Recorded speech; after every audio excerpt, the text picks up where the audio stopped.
Ian Martin. Commissioner Martin, would you stand and hold up your right hand and repeat after me? I, Ian Martin, do affirm that I will support the Constitution I, Ian Martin, do affirm that I will support the Constitution of the United States of America, of the United States of America, the Constitution of the State of Minnesota, the Constitution of the State of Minnesota, and the Charter and ordinances of the City of Hastings, and the Charter and ordinances of the City of Hastings, and that I will faithfully discharge the duties and I will faithfully discharge the duties of a Planning Commissioner for the City of Hastings, of a Planning Commissioner for the City of Hastings, Counties of Dakota and Washington, Counties of Dakota and Washington, and State of Minnesota according to the best of my ability and understanding. and State of Minnesota according to the best of my abilities and understanding. Thank you very much. Congratulations and welcome. Thanks. All right, first item on the agenda is the approval of minutes from June 25th, 2018. Commissioners, any additions or corrections to the minutes as presented?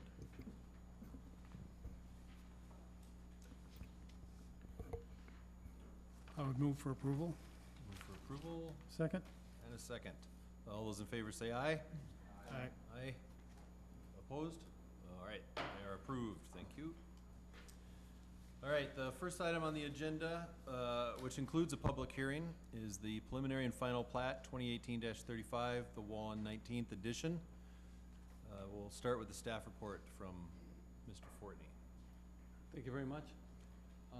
On the screen is the area that's being proposed for preliminary and final plating. It's outlined in orange.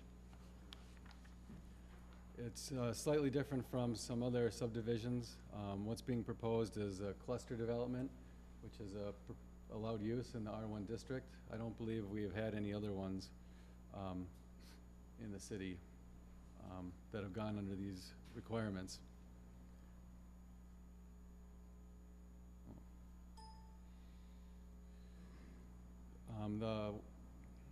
Just got out of order here. On the left is the proposal that was put forth in 2002 as part of the Wallen Master Plan Development Agreement between the owners and the City of Hastings. It shows 13 single-family homes, with 4 of them being along General Sieben, 3 of those having a driveway onto General Sieben. And on the right side is what's being proposed today, which is 22 villa homes, with 8 of them having driveways onto General Sieben, and the rest being on the cul-de-sac. The general regulations for the R1, which is a low-density residential district, is 9,000 square feet for a minimum lot size. The proposed area varies between 7,700 square feet per lot and just over 19,000 square feet. Generally, the minimum lot width is 75 feet. In the proposal, it varies from 50 feet to 80 feet. The side setbacks minimums in the R1 district are 10 feet. In the proposal, they vary from 5 feet to 10 feet. And front setbacks along local roads are 20 feet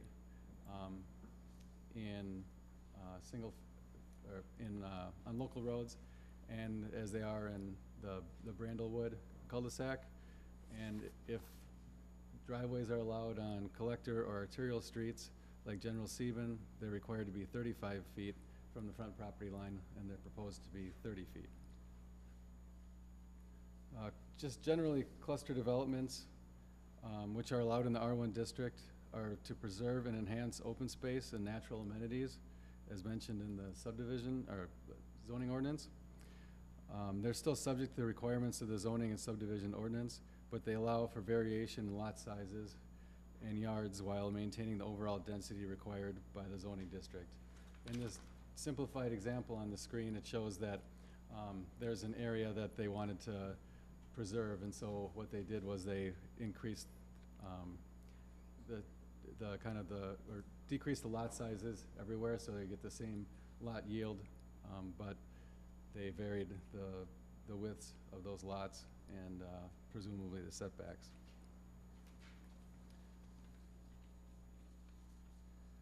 The function of collector roads is for transportation rather than individual access. The subdivision regulations state that driveways on collector streets should be avoided, but can be approved with specific engineering reasons like topography or natural features. If approved, a 35-foot setback would be required, and driveways must be constructed with their turnaround, so cars don't have to back out onto the street. Neither of those are being proposed with this proposal. The original development agreement was for only 3 driveways along General Sieben Drive. The applicant's letter in the staff report states that the homes will be marketed to seniors who will have less trips per day. But that doesn't state any specific engineering reasons for the driveways to be on the collector street. In addition, the number of conflict points is the main concern rather than possible trips per day. Homeowners, delivery vehicles, guests, and trucks removing snow, etc. will be coming and going from all 8 individual driveways onto the collector street. In addition, the lot at the corner of General Sieben and River Shore Drive is already approved for access on the river shore, and it has utility stubs already installed. The collector streets are designed to carry a lot of traffic, and it would increase significantly in the future once General Sieben is expanded to the south and possibly the north, and the west side is developed further.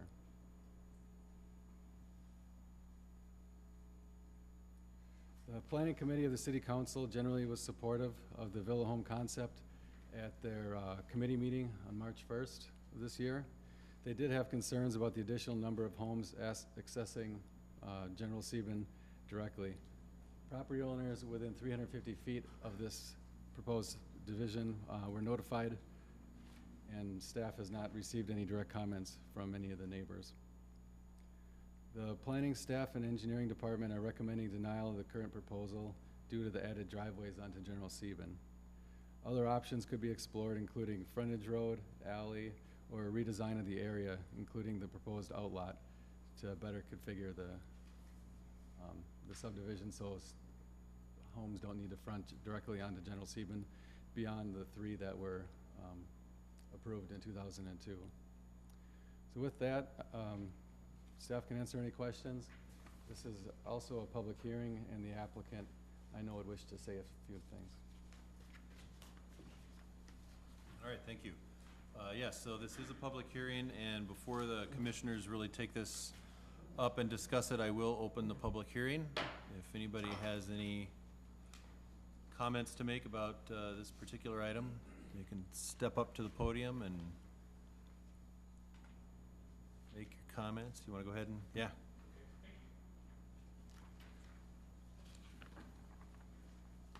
Mr. Chairman and members of the commission, my name is Todd Rapp. I'm a representative for the Wallen Limited Liability Limited Partnership, which is the applicant here. Roberta Shodine, identified as the applicant, is a general partner of the LLP, and she filled out the paperwork. The project was sort of hatched or considered initially a little over a year ago. Sometime in the spring of 2017, the partnership, which had not had much in the way of sales for a significant period of time with finished lots, retained the services of local real estate agents, and shortly after we did, they recommended that a different housing product would be most appropriate for Hastings. And what they strongly recommended for us was a villa home type of concept with smaller lot sizes, smaller footprints for the homes, good quality construction, and a focus on senior and empty nester housing, a need that they believed Hastings has.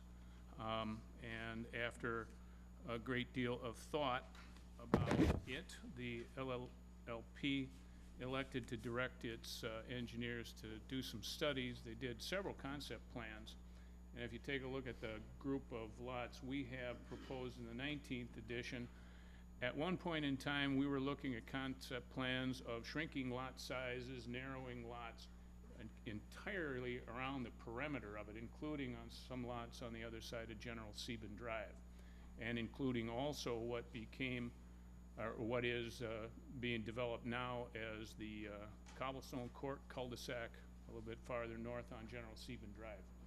Ultimately, in response to some of the comments we received when we met several times with your planning committee last fall and earlier this year, we elected to leave the existing development density in areas around the perimeter of our proposed project tonight, primarily as a buffer, because we recognize that for you and for us and for this neighborhood, the idea of villa homes is sort of new. And particularly one of the council members wanted to make sure that we weren't changing things that dramatically impacted existing homeowners in the subdivision. So basically, our 18th edition here is buffered by a significant amount of land that has not yet been developed. The lots you see above the 22 lot villa home section that we proposed, those are not developed yet. They're simply an outlot. And the property on the west side of General Sieben Drive, those are all vacant lots.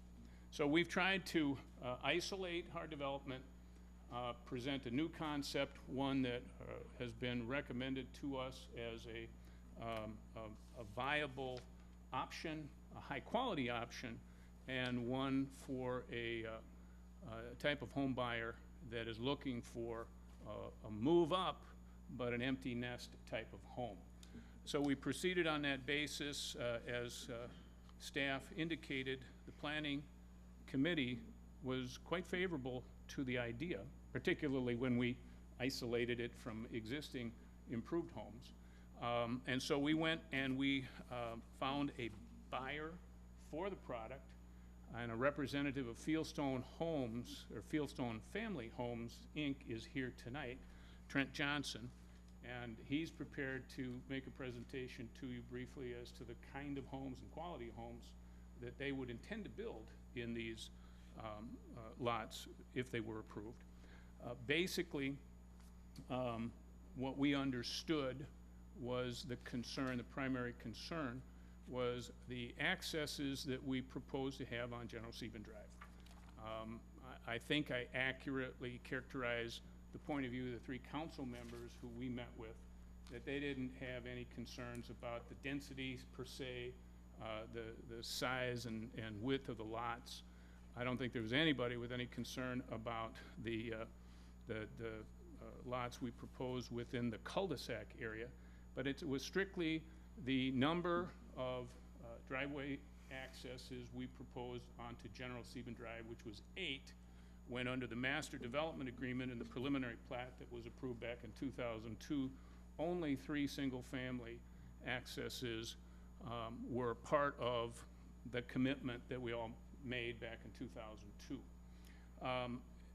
To address the concern that staff has raised, I went and had our engineers obtain information from the Institute of Transportation Engineers about trip generation rates for various types of housing, and it may seem counterintuitive, but actually the number of trips generated by our proposed development on those 8 lots on General Sieben Drive will during peak hours be significantly less than if it were only 3 single-family residences.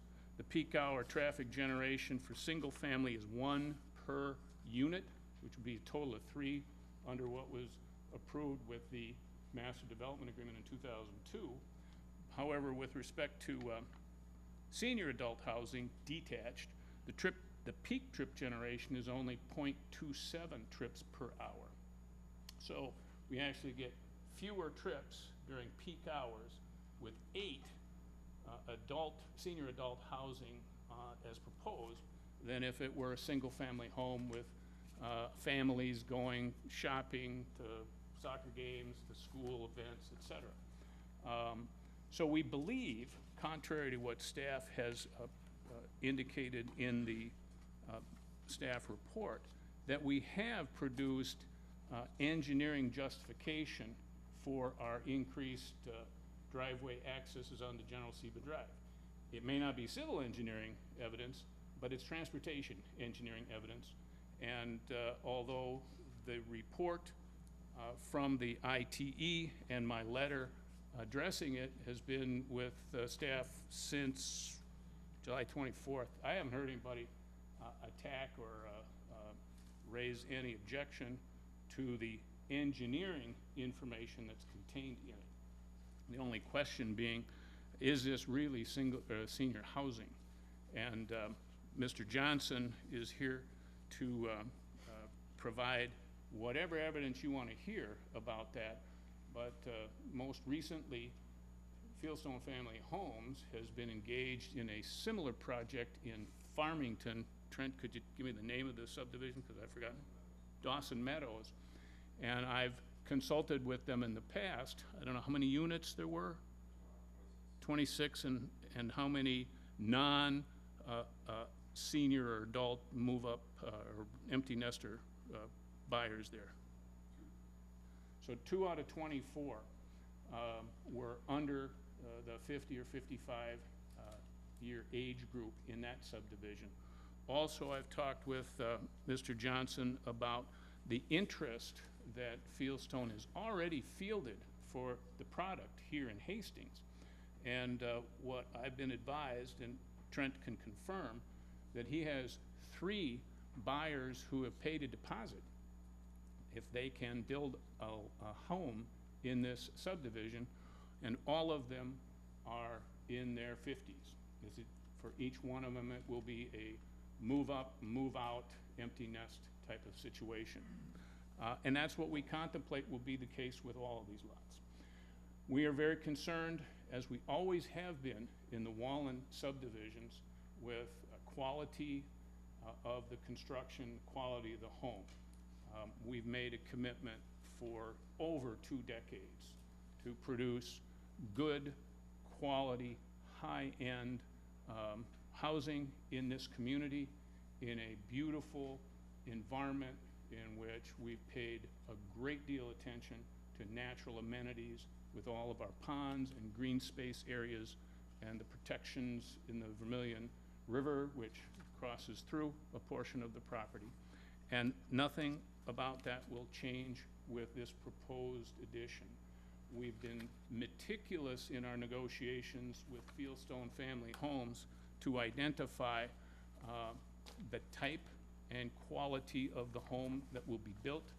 We have, as exhibits in our purchase agreement with Fieldstone Family Homes, 15 front elevations that we have painstakingly reviewed and specifically approved for construction, should this project be removed.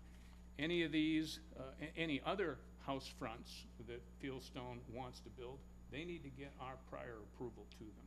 And Trent has several copies of these in a larger format. If you'd like to take a look at them, we could circulate them to you. But we've made a point of insisting that the predominant roof line be a hip roof, because that's been a predominant and attractive housing style throughout our subdivision. We don't want single side light entrances. We want double or none. We've got a list of architectural standards in our purchase agreement, and we're going to insist upon the same sort of covenants that we've employed elsewhere to provide an open environment. We don't allow, for instance, fences in the subdivision that allow people to block views. The only fences that are approved in anywhere in the Wallen subdivisions are not chain link, but wrought iron fences, and only around pools.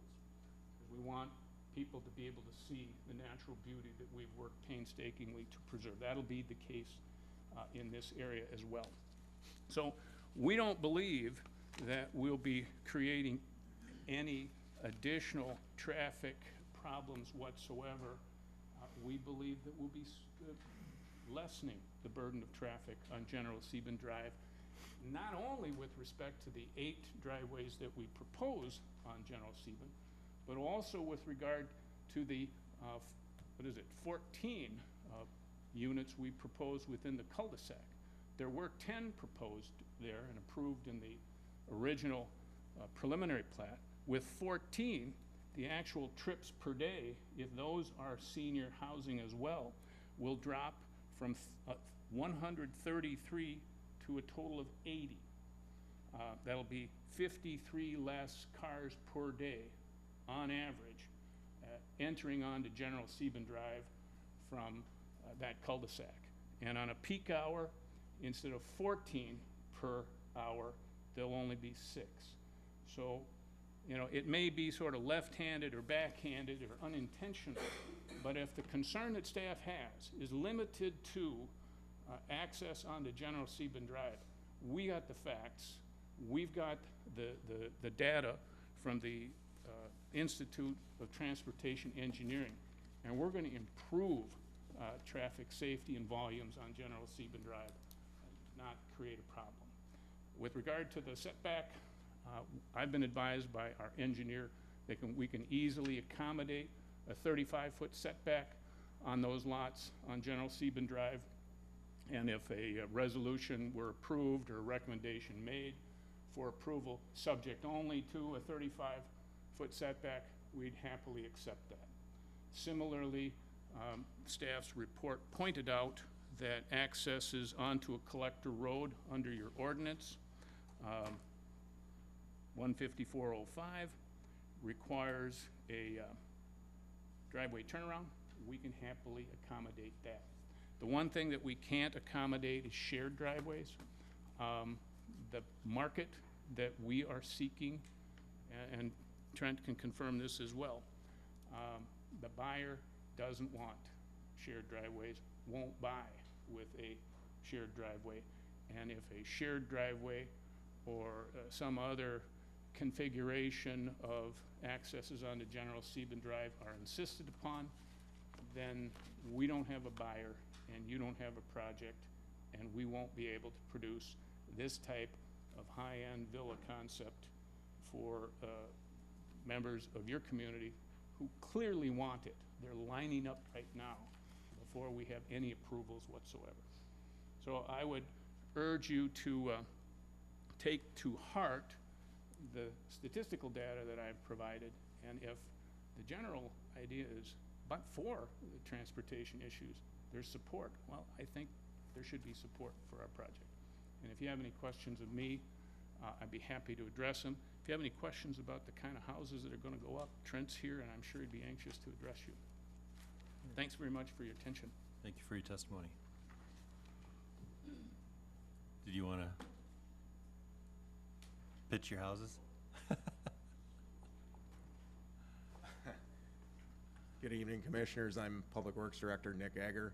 I don't know that I can hit every single point there that Todd just made and address those one by one, but I think the overriding concern that we as staff have from a engineering and safety standpoint is not the trip generation so much. And to that point, the statistics may be one thing.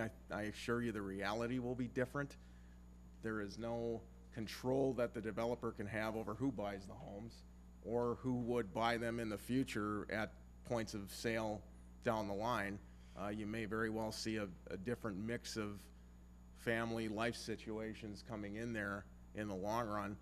I can tell you that historically, and we've been very consistent about it in development, particularly the last 20 to 30 years on the newer parts of the city of being very limited on the number of driveway accesses onto collector or arterial streets. And if you drive out on General Sieben or Pleasant, you'll see that. The driveways are not often spotted out there. They're off side streets. We have interconnecting streets for that reason, to serve the residential developments adjacent to the collector roads. And then the roads are there to provide that mobility function and get people efficiently from place to place. if we have situations like this, it does introduce a lot more conflict points on that roadway, and they're very tight together too. We've got River Shore Drive, and then you'd have 8 driveways, and then another intersection just beyond that, all in a very confined area. That to moving traffic in and through there, there's a lot of different points where somebody's got to pay attention to what's happening, and that's something that impacts the efficiency of the roadway. You do end up seeing enhanced risk for events or collisions to happen there when people aren't paying attention.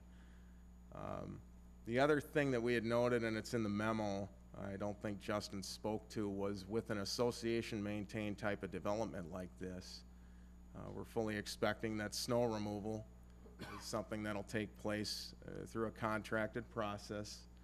And everywhere else that we've observed that sort of activity on a townhome or cluster type of scenario, you're having pickup trucks driving in and backing out to drag snow out and position it wherever they can find space. Now with this layout, I don't see a whole lot of space there for that. I also think that it's a very bad idea to be allowing that sort of in and out frequency there for those sorts of operations from snow removal equipment. So there's a little bit more to it than just what's been submitted here with the developer's application. I wanted to make sure that we got that on the record for you to consider as you look at this further. So I can stand for additional questions, or so can Justin. All right, thank you. All right. Is there anyone else that would like to speak to this matter?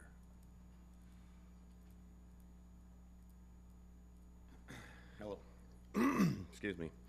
Trent Johnson, one of the owners of Fieldstone Family Homes. I did want to ensure everybody that the design standards that the Wallens have worked on with us are pretty well mimic the community that has been in place for a long time.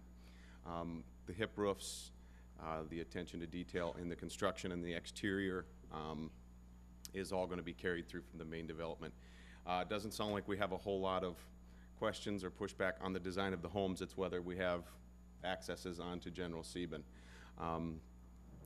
Without marketing these homes to anybody or really even telling anybody about them, the community has caught on. I'm not sure how, if it's through the city or if they're catching wind of some of the plats. The city, the residents are looking for this product. We didn't know how to manage that, taking people in line for reservations so they can select a lot on a plat that's not approved. It just shows that there is a big need for this product within the city of Hastings. So please take that into consideration, whether it's this plat, a plat that's a modification of this, this type of housing, the seniors, the baby boomers who are empty nesters who need to downsize into a villa product is definitely needed within the city. Thank you. Thank you. I do have one question. Yeah, we usually hold the questions off until. Okay. Thanks. Somebody else want to make a comment?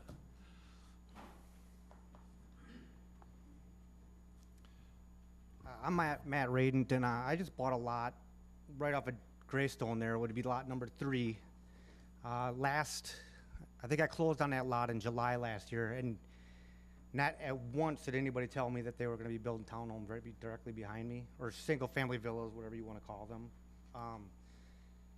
So I moved from the country out in Urbana Township into town, and I wanted to be in a nicer development, so that's why I picked this development here.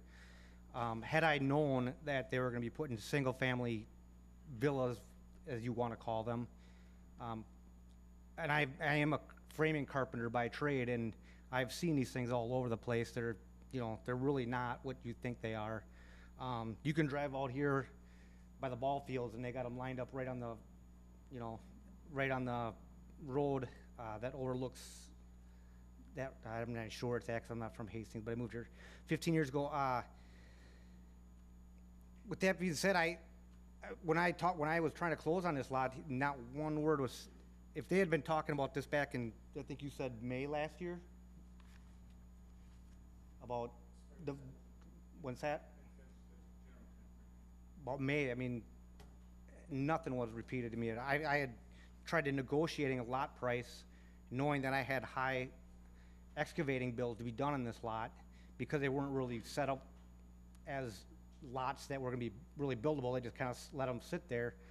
And I think even lot 2, lot 3, and lot 4, all 4 of us just built there last year.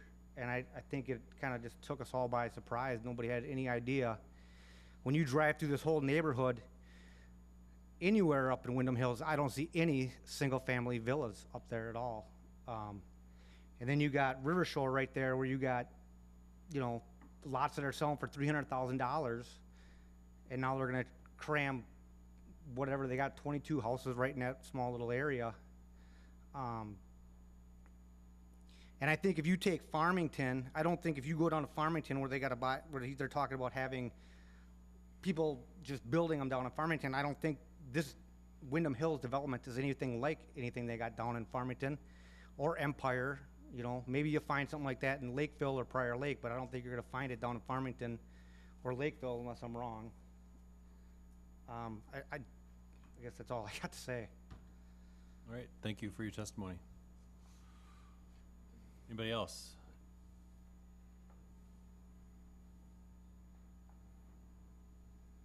Welcome. Thank you. My name's Curtis Garretts. I live, actually Matt's next door neighbor, lot number 4, right where it says 16th edition, or the top lot there. So the what would be the northeast corner of where the development is. Like Matt, it came to surprise to me too. Was doing some negotiation, trying to get some lot prices reduced a little bit. Talked with Greg directly on the lots. And yeah, never once. We closed on our lot in June of 17. And when I asked what was going to be built behind us, it was going to be houses very similar to yours. So just a little bit of the backdrop there. Commissioners, can I ask, first time I've sat in on a meeting like this, questions later for the developers, or when is there a Q&A? Yeah, after the public hearing and everybody has a chance to make their comments, then the commissioners take up the topic, and sometimes we'll ask questions Some of the dialogue. developers Okay. that they're Just here, wanted yeah. to- Parliamentary Yep. procedures, make sure I'm hitting things right here. A little bit of a backdrop here. So originally from, don't hold this against me, Green Bay area. So 10 years ago, met and married my wife. We moved to Hastings 10 years ago, actually Cottage Grove. We were looking for a house in Hastings. That's where my wife was originally from. There's no houses available on the market that really fit what we were looking for at that time. So we moved to Cottage Grove with the ultimate game plan to move to Hastings eventually, once we started to build our family. We have 3 kids, 7, 5, and 3. We made the decision, after saving a lot of money, reviewing our options, and taking the dive to move to Hastings. We wanted to get to Windham in the worst way. We have family that lives there, beautiful homes. We wanted to live in a neighborhood that maintained that quality. And young families, kids, for our kids to play with, things of that nature. So in 2016, we began the process. We actually started sending our kids to C's here once they were old enough. So we made the commitment. We were driving back and forth. We were going to be Hastinians, if you want to call it that. So in 16, we looked at almost every lot around this development, trying to find a lot that was, number one, suitable to build on. The vast majority of the lots, even though that they were called developed lots, required anywhere from $30,000 to $100,000 of just excavation. We were lucky enough to get our lot. We paid, and I'll keep this on record here, we paid about $30,000 in excavation to get our house, and there's nothing real special with our house that would require extra excavation. And then the lot price that we paid for our lot, after talking with realtors and appraisers before we closed on our lot, they all said, you're gonna take a haircut when you get your appraisal. It's a very expensive lot for the area. We were committed, we wanted to be in the area. This is where our long-term retirement home was gonna be, and our kids were gonna grow up. So we were committed, we dove in. So we had a significant amount of money set into that lot, and into the excavation, the landscaping, before even putting the foundation, or a home essentially on the site. We got our appraisal back here, as we're looking to finish up our construction loan. Our appraisal fell short by about $80,000 for what we put into our house, and I don't think we have a very beautiful home. I don't think it's above and beyond anything that might see like over on River Shore, where obviously those homes are well deservingly where they fit in the marketplace. I wanted to read a couple of things that I saw on the website of Wyndham Hills. You can enjoy the very special lifestyle of Wyndham Hills with single-family homes created to your specifications by many of the area's most respected home builders. All home sites are and will remain protected by carefully crafted covenants designed to enhance property values for Wyndham Hills homeowners. There are beautiful villas all over the place. I haven't seen any of Fieldstone's. I was kind of peeking there a little bit. They do look beautiful. My concern is if we go from the original 13 lots that were proposed to this, that my property value is not only gonna be $70,000 less than what I already put into it, but potentially double that, if not more. Just wanna check my notes. Thanks for your patience.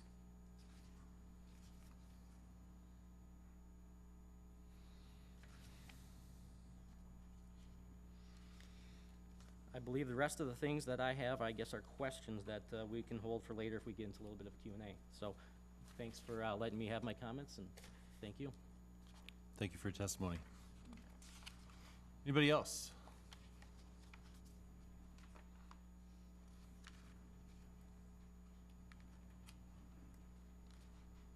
Good evening. My name's Kelsey Martin. I also, similar to Curtis and Matt, live on Greystone Road. I actually live across on the other side, on the pond side of Greystone Road. We actually purchased our lot, my husband and I, prior to, it sounds like, the conversation of these villas. And so what's concerning to me is talking about homeowners maybe being notified in this instance of the 350 feet radius of where these are gonna be built. We were never notified of kind of the conversations that occurred prior to that. I also do have some concerns with following through with the covenants. I feel like if you do drive through the developments, although they're beautiful, a lot of things you will see, unlike the wrought iron fences or what have you, a lot of the covenants are maybe not being followed to standards, so I would have concerns of the potential leeway that would occur as these homes are being built. Maybe the first initial few would follow those covenants and then it would decrease. Do have similar concerns to Curtis as well as to maybe the decreasing property values. My husband and I did purchase this lot as our forever home as well, and so would have concern of those potentials. So. Thank you for your testimony. Anyone else?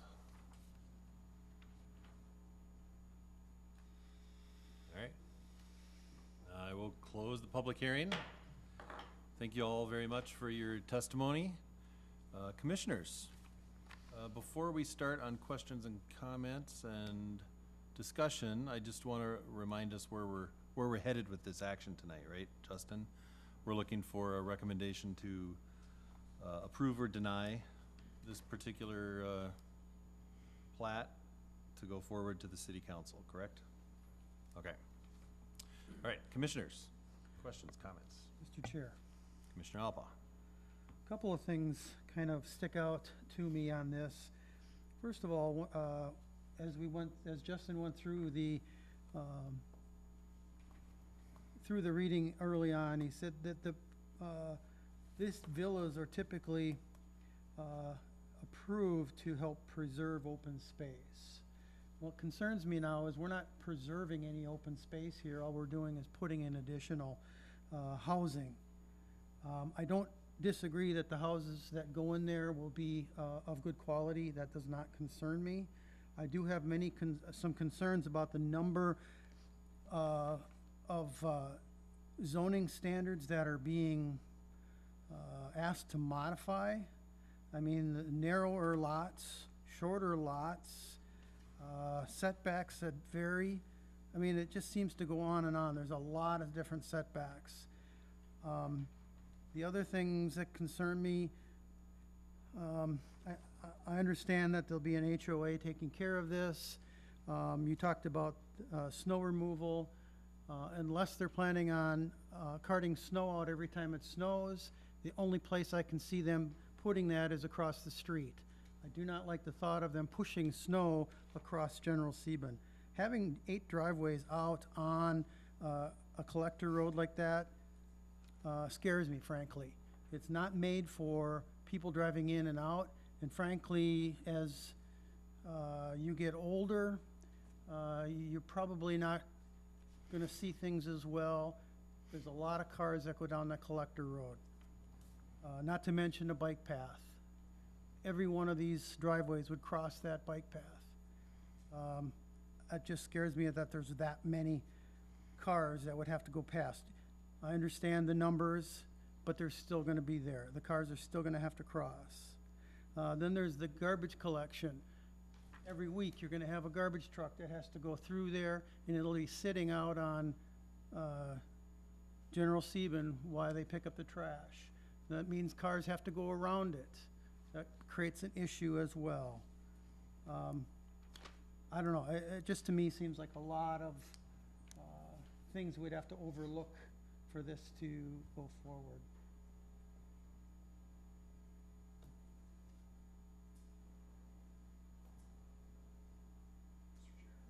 Mr. Martin? I guess it's directed more at Fieldstone. Do you have a average price point where these villas would be starting off at?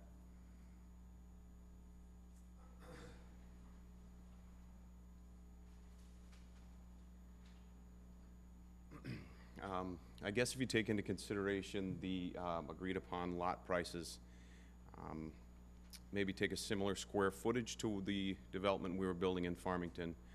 They're not a direct representation of each other because the lots in Farmington were much narrower than they're proposed here. So you got a little bit more garage door and a small front entry there with a much deeper house. If you take the square footage comparison, I think every house we built down there was a Rambler. Every house we built, we started marketing as a possible unfinished basement. Every homeowner did end up finishing the basement. So every home ended up being somewhere between 22 and 2,500 square feet on the upper and lower levels. We would probably be, we're gonna be in the 400s with that product type. The client that we're targeting is not a client that we're targeting as a lower end home. It's a specific needs client. I'm ready to downsize a little bit, nice finishes, great space to live in, but I have a specific need. I don't want to take care of my lawn. I don't want to take care of my snow removal. The money part, that's not a huge issue. They want the right space with the right amenity. Does that answer your question? Yes. Thank you. Commissioners, one thing that I noticed that raised an eyebrow to me, and it was just reaffirmed now with the statement of homes in Farmington being Ramblers. Most of the plans that I see here are multi-level homes. The pictures that have been presented to us to look at. Furthermore, if cost isn't an issue and there seems to be a demand, what would be preventing a 50-plus person right now buying a single-family lot in Wyndham Hills and custom building their home and having a lawn service maintain it? I think that product already exists, just in a different format that doesn't involve an HOA.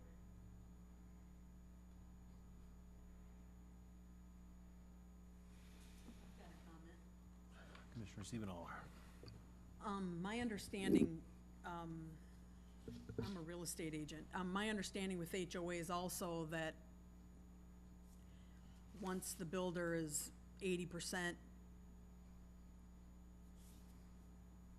owner occupied, then the homeowners association gets turned over to the residents. I know that recently happened with some of Wallen's stuff on Carlton. There's eight or so townhouses over there. I'm not sure what those residents decided, but at that point, when it gets put back into the hands of the homeowners, they, at that point, make choices of how they're gonna continue.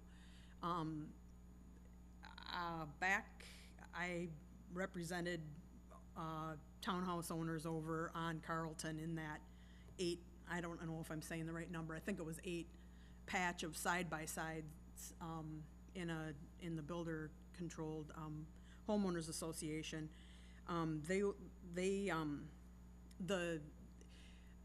It seemed to me like the homeowners association fees per month were extremely low, which is kind of advantageous for the builder to do so that it's more desirable to the people purchasing. And then when the builder hands over the homeowners association to the residents, there's no reserves. There's increased costs a lot of times because these services were being provided by the builder at, a reduced cost because they have, the ability, the equipment and such to keep those costs lower. And then the homeowners get it, the costs of trying to keep the homeowners association, the fees go up, there's no reserves. So if anything happens right after the homeowners take possession, there's no reserves, or, you know what I mean? So, always know that a homeowners association that's being developed could certainly not be a homeowners association down the road, because it's a choice of the residents. That's my understanding. So, it's just another awareness of homeowners associations and new developments. Just thought it was worthy of mentioning. Mr. Chair, Commissioner Barrs. I believe I heard correctly that the Wallen development, you stated was 2002 roughly when it started, so 16 years ago. That's about right. No, 2002 was the year in which we negotiated the master development agreement, received approval of the entire preliminary plat, and did all of the major mass grading, and contributed greatly to the cost of construction, as well as handing over all of the land for General Sieben Drive. The actual project got its start in about 1996 or 7. So that was about 21, 22 Okay. years ago. Thank you. So, I guess, trying to stay focused here on what seems to be the issue with the access points. So we have a development that's been going on for over 20 years, and I can't find one single point of access, other than a cul-de-sac or street coming off General Sieben in this whole development. Now we're talking about 8 in, a couple hundred yards. And I don't know why we would consider deviating on a collector street like this that is, heavily trafficked. We haven't done it to date. Why at this point we'd even consider 3, let alone 8, coming on direct access onto General Sieben. All right. 2 cents. Any other questions or comments? Do I sense a motion forming somewhere?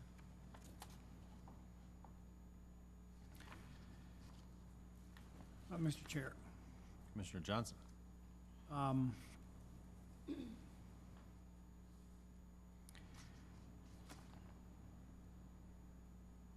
Just looking at, the access thing, a couple of things, I guess I got my 2 cents too.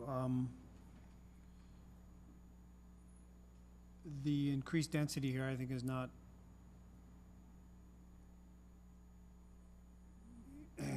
is not what the locals want. I don't think that's what they expected. When they, when they purchase lots. So this is a bit of a curveball for them. Cluster developments, you know, they have a mission in life, for keeping green spaces or other natural amenities, I guess, intact, where you can probably have the same density you might have if you have bigger lots somewhere. You could put smaller lots and retain a wooded area in the development, for example, or ponding or whatever might be existing. I don't see any of that happening here. I think this is a bit of a fallacy. I see the goal here to increase density, which is, you know, great if you can do it. But I think is deviating from the original plan, plat.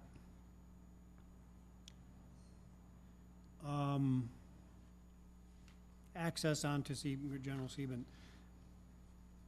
I again, you know, we talk about targeting seniors here and whatnot, and maybe those traffic numbers are gonna be less now. The problem is the city's gonna inherit this.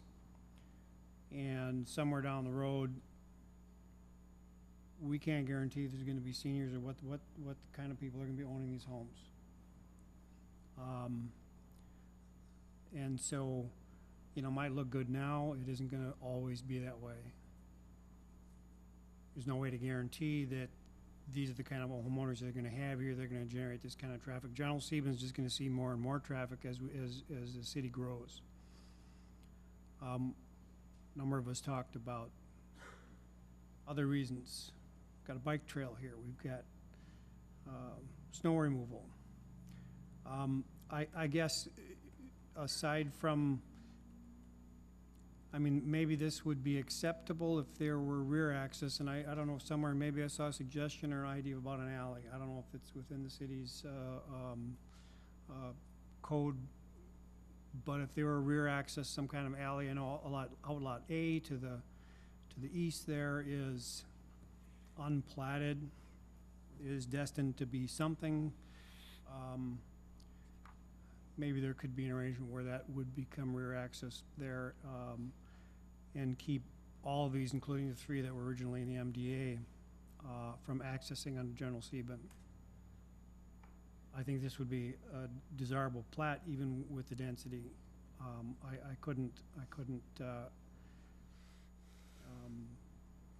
I wouldn't have the reaction I do have now. In spite of the fact it isn't what the neighbors expected.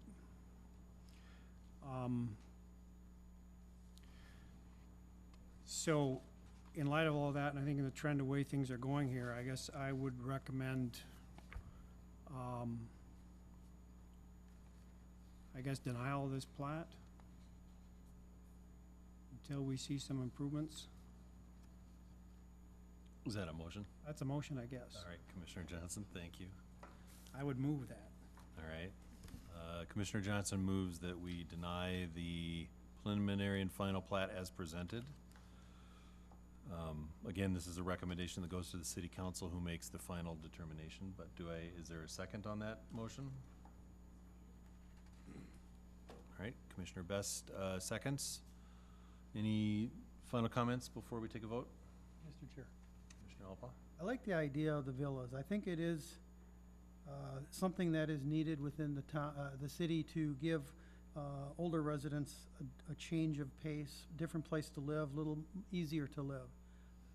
I unfortunately don't think this is the spot for it. Hopefully they can find another location that would work better. Having those those driveways come out on the collector is just a no-go. Thank you. All right, before we take the vote, just remember that the motion is for denial, so an aye vote means you agree with the recommendation to deny as presented. A nay vote would be the opposite. All right, all those in favor of the motion to deny as presented, say aye. Aye. Opposed? Motion fails.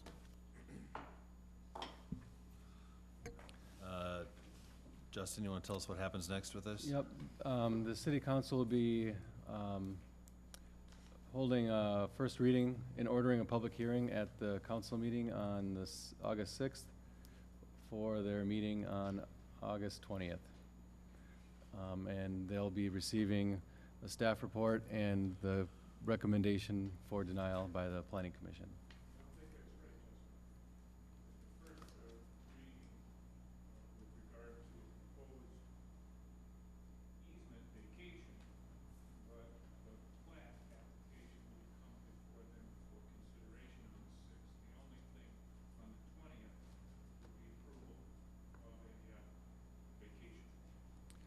Yeah, that may be correct. I guess this would go directly to city council on August 6th.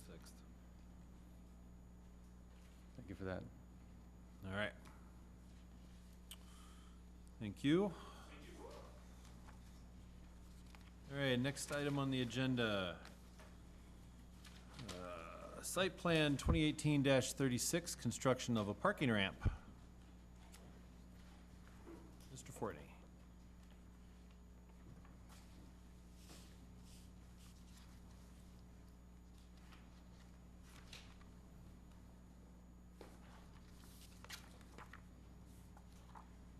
All right, this is the first National Bank site across from the old Hudson Manufacturing Building, which is the proposed Great Rivers Landing project.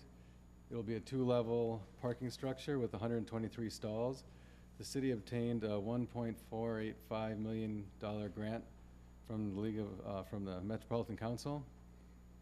The parking will be available to the public, with the city providing routine maintenance and the developer providing structural maintenance on the facility.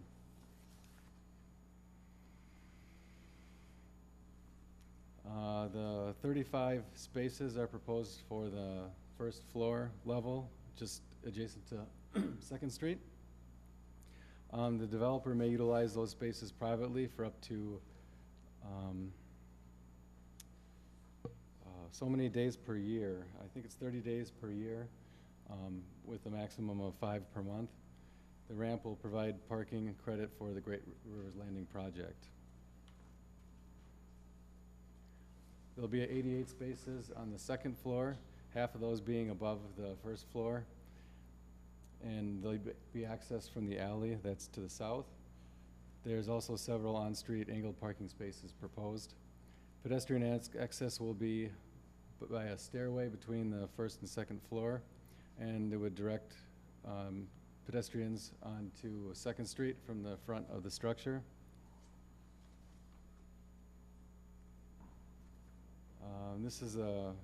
I have a better picture in a minute. I also have a larger one on a board I can show you. But due to the grade differences between the main floor of the parking garage and the access streets, there's a slight grade difference going down into the garage. The applicants are trying to lessen that impact as much as possible. This is a picture of the parking garage, and on this board is a larger picture. It might be easier to see without the glare from that screen. The concrete pattern is supposed to be similar to these are concrete precast panels with a pattern of stone. That would slightly mimic the stone that is on the new Highway 61 bridge. There's also lighter color bands and vertical supports to offset the color. The ground floor would be fairly open to 2nd Street, and the height of the structure is similar to the existing bank building. Due to the constrained nature of the site, there's not a lot of opportunity for landscaping. There's grass and several trees proposed for the side and the boulevard along Eddy Street. This is a representation of what the material would look like. On the bottom of this building is what the precast panels would look like.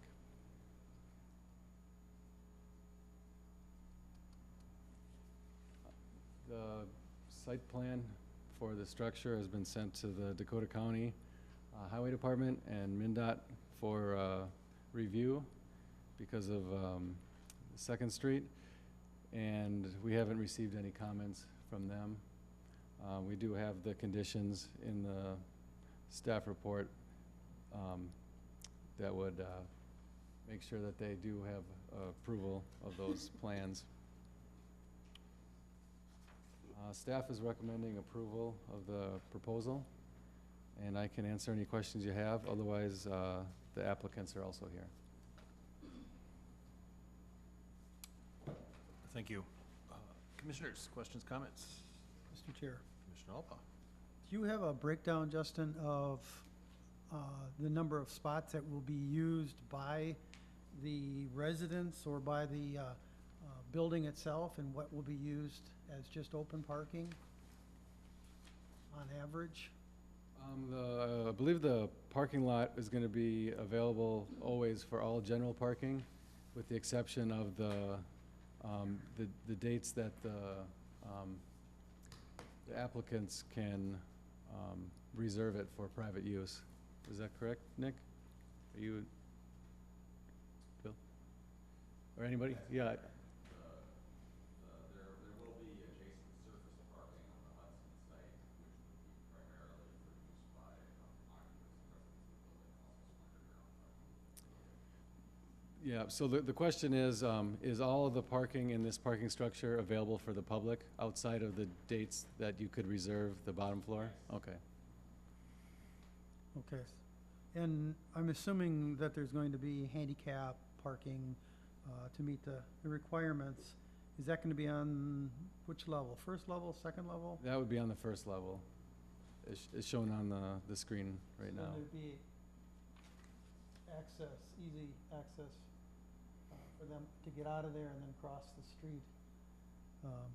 Because I know we had talked earlier, there's not going to be any kind of control there for people to cross the street. Correct. They are proposing handicap space on the ground floor, which is adjacent to the sidewalk along Second Street. Okay. And one other question, is there any thought of, as far as the infrastructure when this thing is built, so that it could go up higher later, at a later date if it proved to be necessary? I don't believe that was included in this plan. Is it? There is capabilities to add on to. Oh, okay. So it will have the infrastructure, the footings and everything to support additional levels? Well, what's proposed is that where the slab on grade per se is on the south half of the parking ramp. Yep. That area would be built up, which would mean we'd have to add footings of that. So it wouldn't be added to the north, we got the parking structure. The two levels would be added to the back half, so. Okay. But it does give the city the option to be able to expand at a later date if necessary. Because hopefully that downtown area is just gonna boom and we're gonna need all kinds of parking down there someday. Thank you. Commissioner Best? My biggest main concern is I do notice that they have their handicap parking spots on the lower level. Oftentimes you do find that there's not enough room for an excessive amount of handicapped people or people that can't necessarily comfortably take the stairs. Is there gonna be an elevator option that would go into this for the second floor on up in the future? If we were ever to add on, there would be an elevator. But the way this is Could I have you step up so the people playing at home can follow along? Thanks. Good evening. I'm Greg Stocco with Stocco Spieling Construction. Been working on designing the parking ramp here, and based upon this plan, the handicap parking is totally on the first level. We don't have any handicap on the upper level. And the reason we don't have it on that upper level is because the grades from there don't create an accessible route all the way to Second Street. Because the grades coming down the alley and down the sidewalk that goes along the service road that comes off of Highway 61, the grades are too steep for handicap. So all the handicap will be on the first level. They'll actually be able to, the sidewalk and that lower level parking will be the same elevation. We will have a curb between the parking, the lower level parking and the sidewalk. so that cars can't just drive through. And where the handicap aisles are in that, I don't know if you want to put up that next, show the parking. What are you looking for, the site plan? Yeah, no, the parking plan.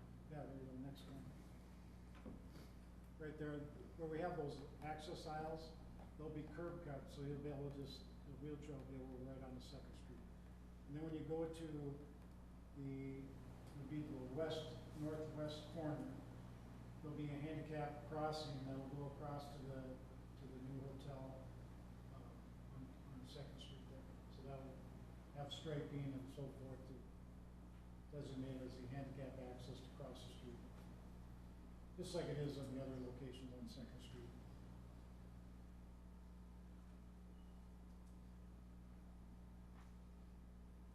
All right. I got a couple questions. Lighting on the under part of the parking ramp. Yeah, well, this is a day picture, but we will have lighting, there'll be LED lighting up throughout the whole parking lot underneath. We also have a couple spots to plug in a couple electric cars. The second level, you can see, will have light poles that will go up 28 feet off the base and light up. And we did provide a photometrics with the submittal as well to show that we meet the requirements for the city. So that will be the upper level parking lighting, and then lower level will be lit, be on a photo cell. So come on, Okay. dusk can go off it. All right. Can you just, I'm curious, why the option to close the lower structure for 5 days a month? That's the developers, I'll let the developers speak to Okay. that. Hide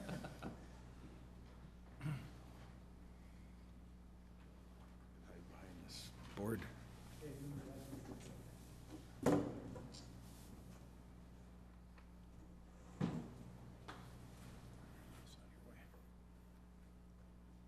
Good evening, Mr. Chairman and Commissioners. Pat Regan from Confluence Development. The development agreement that speaks specifically to the parking and use agreement calls for the developer to pay for 30% of the ongoing maintenance and the city to pay for 70% of the ongoing maintenance because it's a 100% public facility, both the upper and the lower. The upper level will be always available to the general public. We can't reserve any of those spaces for the hotel guests. We talked about it a lot as we went through the development agreement. And the request for the 30 days matches the same, the 30 days per year and no more than 5 days per month is the same exact access rights that we have to the public park that will be on the west side of the hotel development. So we wanted to mirror those understandings with the parking. We hope that allows us to attract convention business and that kind of activity by offering in a very select few times during the year to give people access to the lower 35 or 6 parking stalls down below in order to attract the kind of activity that will make big use of the entire facility.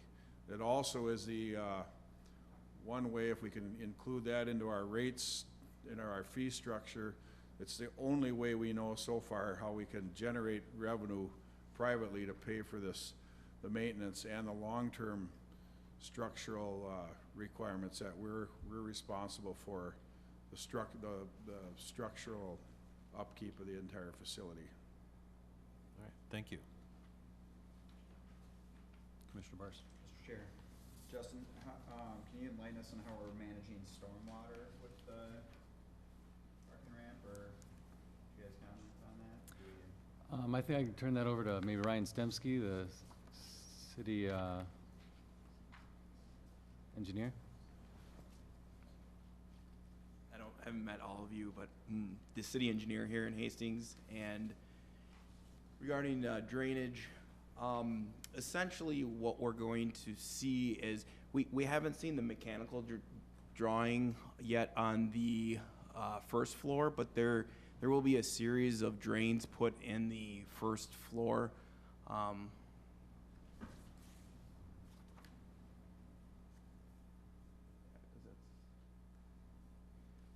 Yeah, so I don't think we have a drawing up there, but down the center, there'll be some catch basins, or drains, if you will, that will plug into our existing storm sewer system direct. That'll drain that first level. The top level is, it's fairly flat, but here you can see a contour line here. This'll sheet flow. There's a little wing wall that extends out here. This drainage will come and connect up with the alley and then shed down the alley where it does, and there's a series of catch basin structures. So essentially, the sizing of they're not changing the impervious surface, so that same amount of water is going to the general same vicinity, and therefore, we don't see any issues with the overall drainage pattern, but we have to get into specifics in the next round of design. Thank you. Mr. Chair? When I look at the building from angles that I think will be significant with people coming over the bridge, coming to the downtown area, you know, the aesthetics of the Second Street view, it looks very uninviting to try. Does this ever go past the committee that? HPC. Yes. Does it, has it been there? Does it go there? No, it wouldn't go there because it's not on a designated property. I thought that whole corridor was part of, Nope. so across the street is, but this isn't? Well, across the street is not a locally designated site. It's been Like put on the across national. Eddy? That way? Just up Second Street. Yeah, I mean, well, obviously downtown is, and then there's the West Second Street Historic District, but not in the center, not in between the West So Second. this will never go there? To that No. committee? No, correct. Is will it not. in the original Hastings design standard? Well, it's exempt because it's not zoned residential. Yep. Interesting. You know, I guess when it came to like the art space building, I mean, that went through them. And that helped me understand the difference. The city was the owner of that property at the time, so the reason why the HPC reviewed that project is because they were not looking at it in the role of their regulatory role. They're looking at it as advisory to the city council because they were giving input on how that site would be affect the district, which was adjacent to it. That's what they would have done here if the city owned this property. And the city was developing a parking ramp. The HPC reviewed the plans for the Great Rivers Landing project across the street because at the time the city owned it. And the HPC was reviewing it and just giving comments to the city council. They weren't having their authority to review like they do for designated properties. Okay, okay. I look at this, I look at our downtown area, and then I look at this, and I just feel like it does not fit in. You know, with no green, I guess, what's on the east side of this? Is it all stone? There's no green, is there? What is that gray, the Vermilion Street edge? Yeah.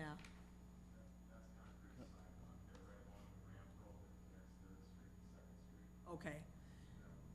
Okay. Yeah, I mean, it's just every angle that the majority of people see. You know, thank goodness the residents have a tree or some grass to look at, but, you know, and I think we heard feedback from the community, on the 2040 plan, you know, the aesthetics matter to a city like ours. And to preserve that in the downtown area, I just feel like that's being overlooked right now.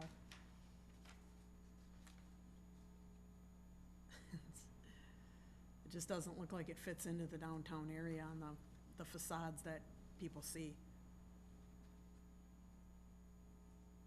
Just to follow up on that, can you all comment on the picture shows trees on both sides of it, but that actually won't exist, right? Because there's sidewalks there? Or just conception? Yeah.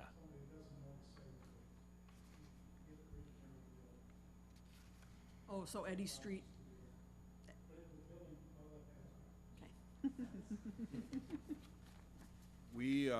We discussed at length internally with our group, and we have a budget we had to make, so that's a reality for us. We are not making it with this plan, actually. We're close, but we have a contingency there that if we have any hitches, we're over the budget that is based on the Met Council grant, and we made a conscious decision to not have architectural characteristics. We want to hide this, frankly, was our goal. If you look at the site today, when you come across the bridge, you see a big concrete parking lot, and it was stated accurately that the height of this building is about the same height as you see now with the First National Bank building. But what will happen is the east wall of the building will come all the way over to that frontage road, the one-way frontage road that comes down. So what we tried to do, and I think we've accomplished it, is, and we do have real samples coming of this ashlar stone concrete panel. We tried to mimic the underside of the bridge. If you look at the west side of the bridge panels as you come down that frontage road towards downtown, if you look to your right, you'll see a stone pattern there. That's what we tried to mimic. And we want the architectural pizzazz, frankly, for this entire development to be on the Great Rivers Landing, the Hudson Manufacturing Building. We want people not to see this building. And I know that's not totally possible, but that's one of the reasons why you see the open face on the Second Street side. Because once we try to be a historical motif, we don't know where you stop, and you still end up with a parking ramp. That's when it's all said and done. We don't want to take away from the other truly authentically historical buildings downtown by trying to fake it. We really wanted to match the underside of the bridge, mimic that as much as we could, and have a good solid structural building.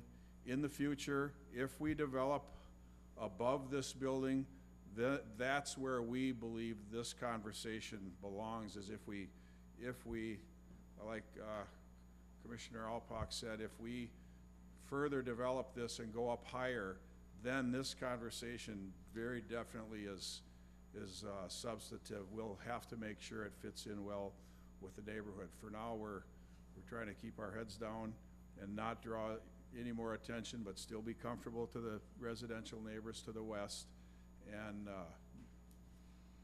build a building that's good and functional and doesn't take the eye away from what really is authentic around the area.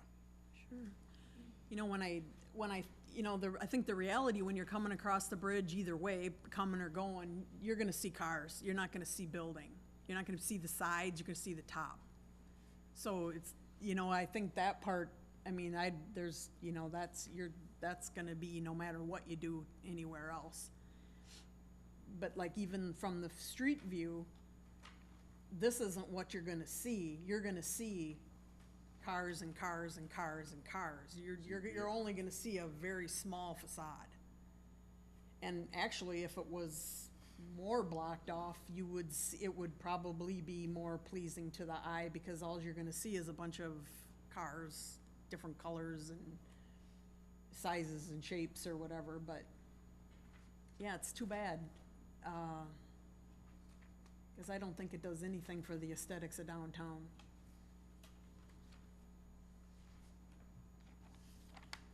What's the, what is the height of the, Greg would like to, yeah, Lisa, I understand what you're saying, but I don't necessarily agree with what you're saying, because if you look at that picture of the Asher stone, of that sample we provided, Uh-huh.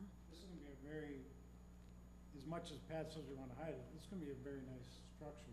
The stone pattern on it is gonna look like a real stone, just like the bridge. You go look at the bridge, this is really no different than the bridge. And again, Pat, like Pat says, we didn't wanna draw, like, put brick on it and take away from the historical brick. We wanted to try to make it blend in like the bridge blends in, so.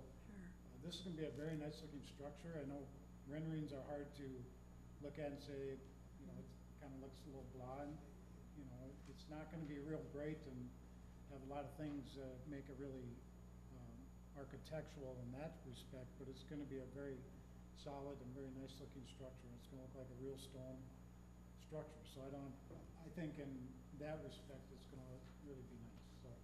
Yeah. what is the height of the wall on the second story? Stair tower. It's, Oh, no, not that. I'm actually, I'm curious, okay, I'm curious about that too. But I was actually asking about, you know, where the cars are gonna park up next to the wall, right? How Yep. tall is that wall? Is it 3 feet, 4 feet? It's 3.5 feet Three because that's the minimum, but as the deck slopes, it's actually gonna get to be 4 to 5 feet in some spots, and that's why you don't see it on this drawing so well, cause the tree's hiding it, but the next half of the building, it steps down 2 feet because the slope of the deck, just to keep it so we don't have this, you aren't parking up against the wall that's like this, you know, so we tried to step the structure too as well. Sure. The slope of the structure, so. And I wanna clarify my comments earlier about the trees when you know, they don't exist on the east side, but they do on the west. Yes. correct. Yeah, Correct. yeah.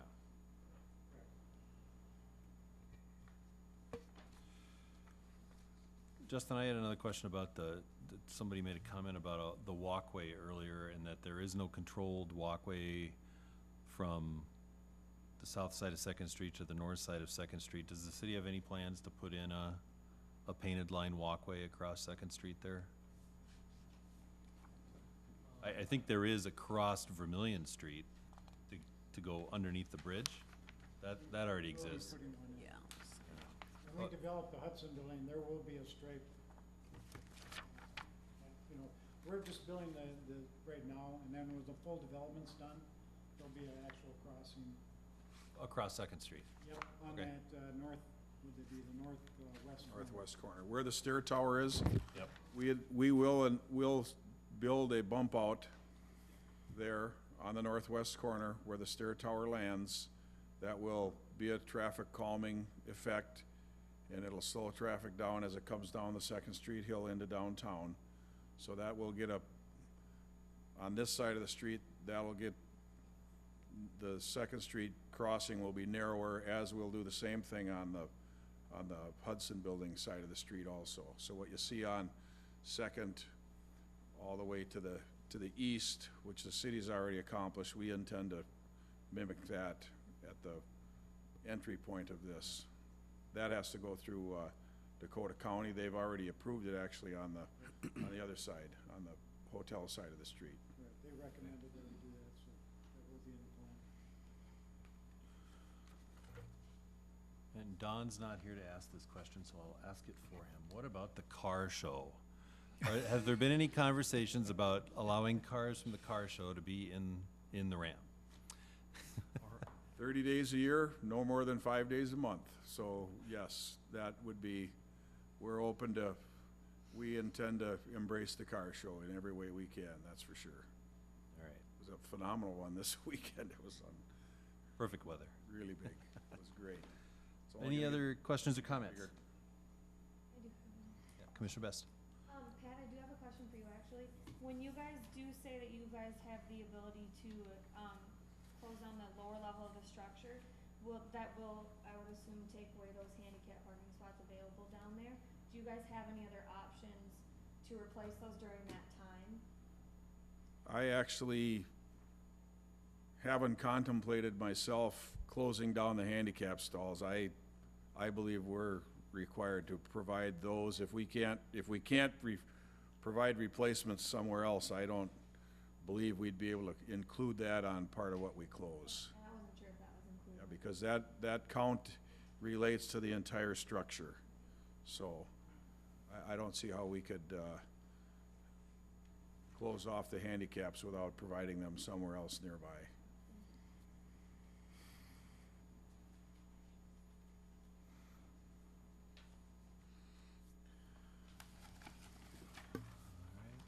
Any other questions or comments? Anybody feel like making a motion? Mr. Chair, Commissioner Alpa.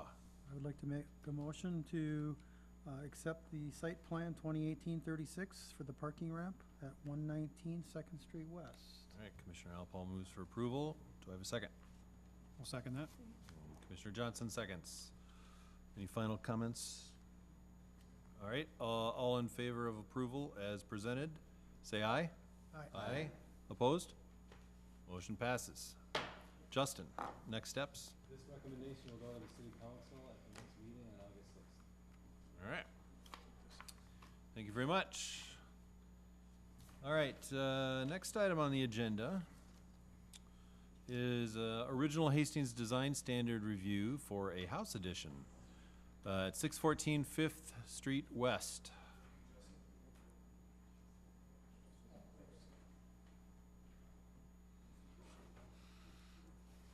Mr. Fortney. Thanks.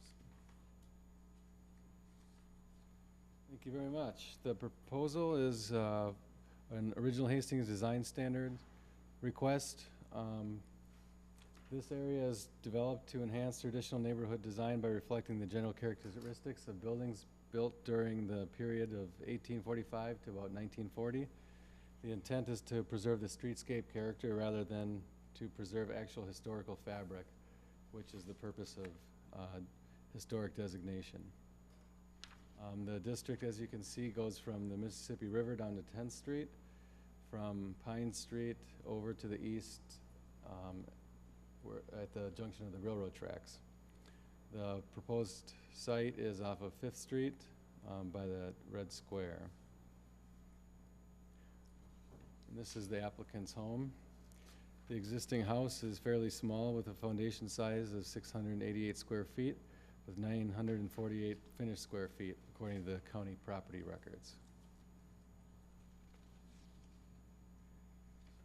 This is an aerial photograph showing the property and a simulation of the addition based on my measuring.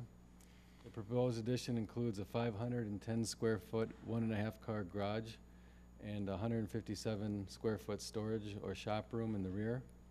There would be 736 finished square feet upstairs, including 2 bedrooms and a living room. The addition would connect to the home by a attached hallway upstairs to a new dormer on the home. The addition is proposed with a 7-foot side setback from the property line as required by ordinance, and there would be at least 70 feet to the rear property line. These are some additional photographs provided by the applicant of the front of the home and the rear of the home. And these are some renderings provided by the applicant showing the addition and how it would connect to the home. The first floor would not be attached directly to the home. It would allow access to the rear yard from the front yard in between the house and the garage. The detached nature of the ground floor does also separate the two structures visually, giving a sense of a detached garage, which is predominant in the area. This is an elevation drawing from the rear. We can more easily see the connection between the two on the second floor. The addition is behind the front of the house, or actually fully behind the house, and not highly visible from the street. It matches the design of the existing home fairly well. The roof pitch will match the existing 912 pitch, and the existing home is about 32 feet wide. The immediate neighborhood average width is 38 feet wide. The width of the addition is 23 feet. If the addition were directly on the side of the house, it would certainly appear that the house is much wider than the other houses in the area. Attaching an addition by offsetting it to the rear with a limited connection is a good technique to lower the scale and provide separation between the structures. And there's also some floor plans that the applicant provided. On the left is the first floor, which is the garage, and the separate room in the back, which may be storage or a shop, I'm not sure. And then you can see the separation between the house and the garage. And then the second floor, you can see what's probably some type of a living room, and then a couple of bedrooms connected by a hallway to the home. Staff is recommending approval of the addition and can answer any questions of the commission. Otherwise, I believe the applicant's here.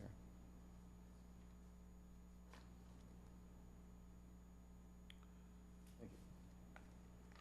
Thank you. All right, commissioners. So this is a original Hastings design standard review, right? So we've done this a couple of times, but for the new commissioners, right? So just a reminder that, you know, what we're really looking to approve here is the look and feel of the plan as presented with the rest of the neighborhood, and that's kind of what we're looking to recommend approval or denial of. Correct, Justin? Did I summarize that? Yeah, Okay. you did. Okay.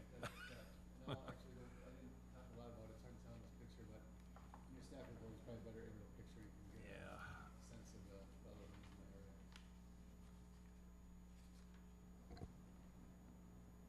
So strictly the aesthetics is what you're telling me. It's scope and scale. Scope and It has scale. always been my understanding, sort of the scope and scale of the build as it relates to the rest of the neighborhood. You know, does it fit the characteristic of the neighborhood as it exists?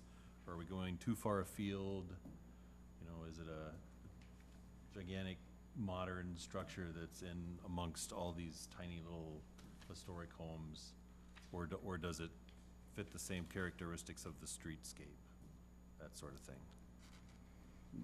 Chair, if I Yes. would like a little extra background information for some of the new commissioners that maybe didn't hear how this came about. I think 12 to maybe almost 15 years ago, there was a vacant lot somewhere in this vicinity, a little bit closer to kind of the center of the district, and somebody built like a duplex or twin home on it that looked very modern, and it didn't fit in with the area very well. It was kind of large, and just the design of it was not very sympathetic to a lot of the historic homes that were built around it. And so some area residents got together and worked with the city on developing these original Hastings design guidelines. Mostly what it looks at is to make sure it's of a similar scale to the other homes in the vicinity, and that it doesn't negatively affect the streetscape by being like a totally modern design.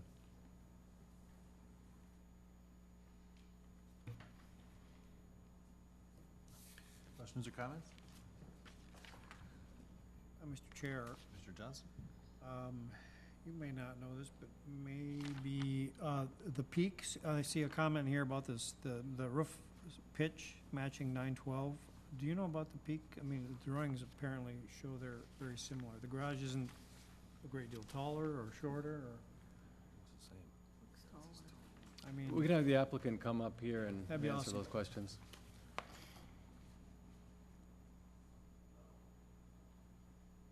Hello, everyone. So I guess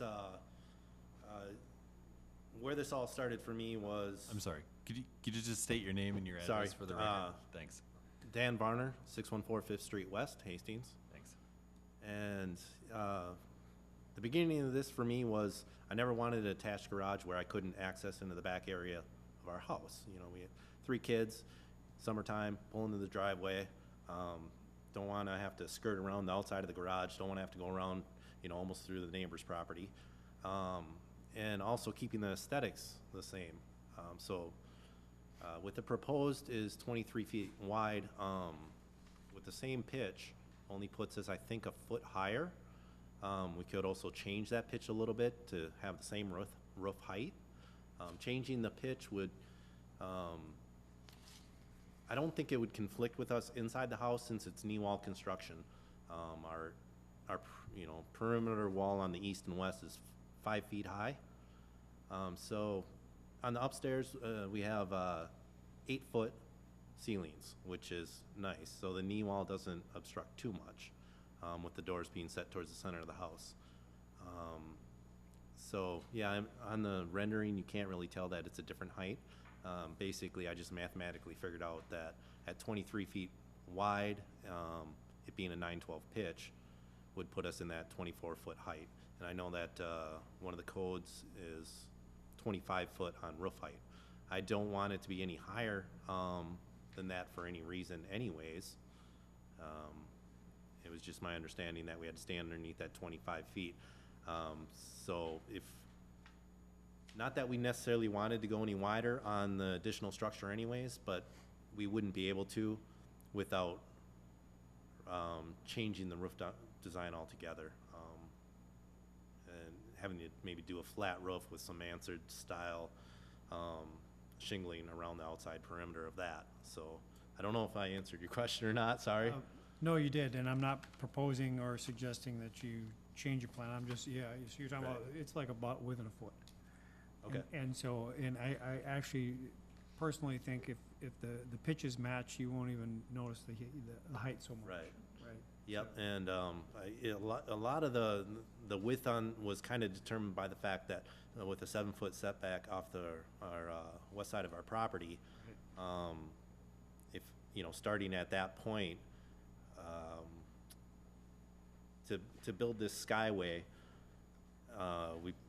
with a kind of a 3.5-foot opening on there, that just kind of brought us to the 23 feet. Right. And we also have a window on the back of the house that I'd rather not just, I'm trying to keep this as peaceful as possible to our house.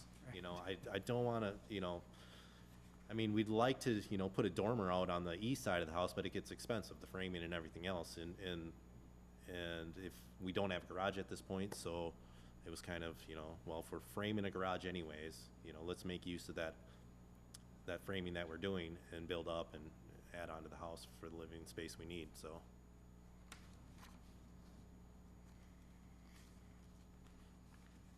Mr. Chair. Commissioner Alpa.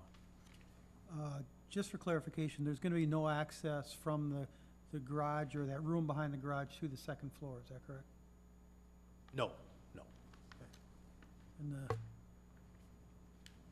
the siding material is gonna be of similar, the siding and shakes similar to what's currently in the house? Yes, sir. So we currently have fiberglass siding on our house. I'm not a huge fan of fiberglass siding, but of course they need it to match. If I was building from start, I would like to do 4-inch,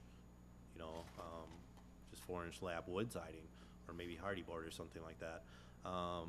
So in the effects of the match, that's going to be a little touch and go because, I mean, in order for it to perfectly match, we do have to re-side the entire house, which I'm not ready to do necessarily immediately, but matching is a big part. I don't want anything to look mismatched, that's for sure. So. Okay, thank you. Yes. Also, it doesn't look like the structure itself will be any larger than any of the ones in the neighborhood, or majority of them. I think it looks good.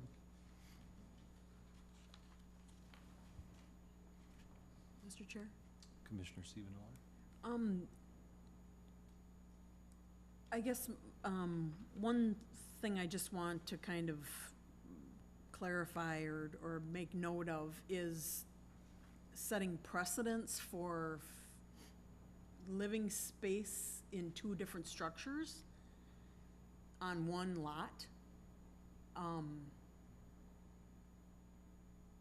Adding, I guess, you've got bedrooms, you know, I guess, I don't know where I'm going with this.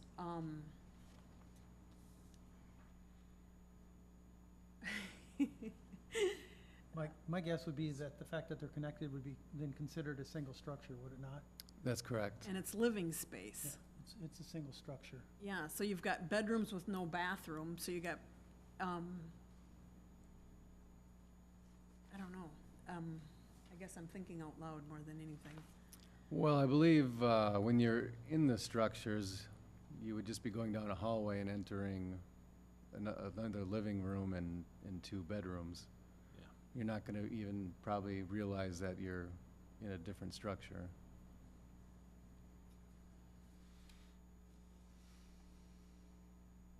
I guess the only thing that it doesn't have that another single-family home would have is a kitchen and a bathroom. I'm just thinking of setting precedents for people to think that they can add on to their garage with living space and rent it out. Or, I mean, then they can do that. I mean, there's nothing wrong with that, but the 2 living, you know, I think of different, you know, regulation, or different things in townships, how, you know, to avoid having, you know, putting up structures for outbuildings prior to having a home. You know, you're just ending up with 2 living structures on 1 lot.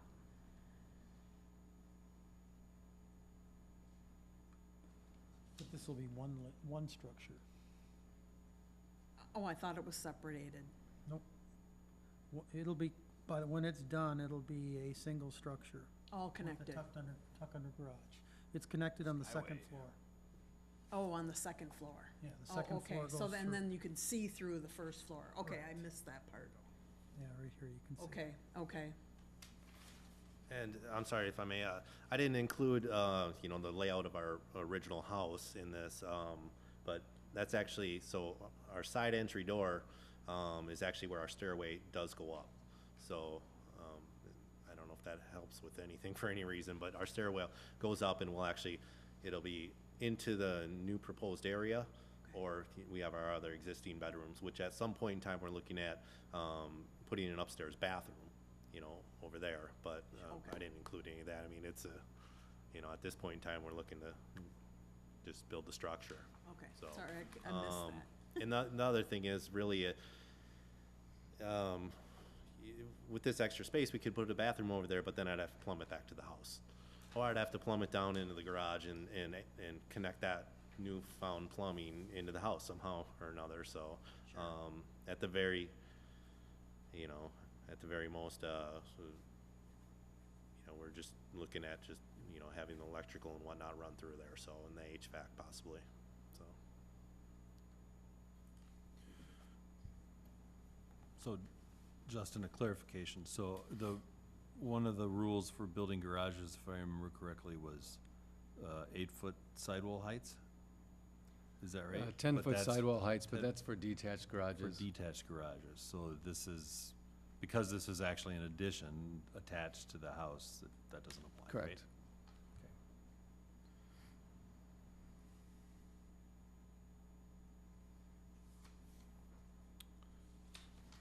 I think it looks great.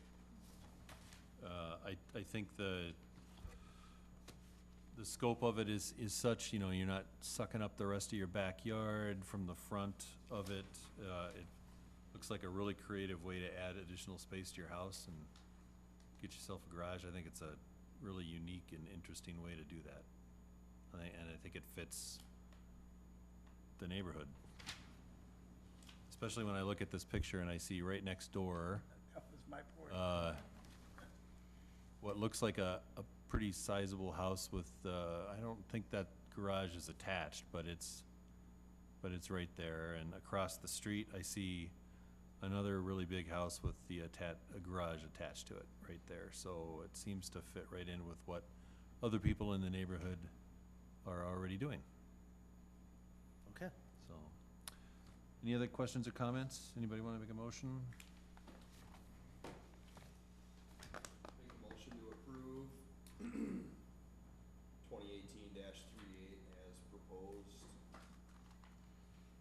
Commissioner Martin moves for approval. Is there a second? Second? Commissioner Alpaugh seconds. All those in favor say aye. Aye. Opposed? Motion passes. Justin? Again, this will go to the city council meeting on the 6th for final approval. It's always a good idea. Yep, correct. Same time, same place. Thanks. Thanks. Any other business? Nope, not from staff. Anybody else? Other business? No? All right, awesome. Motion to adjourn? Motion to adjourn? All those in favor say aye. Aye. We are adjourned.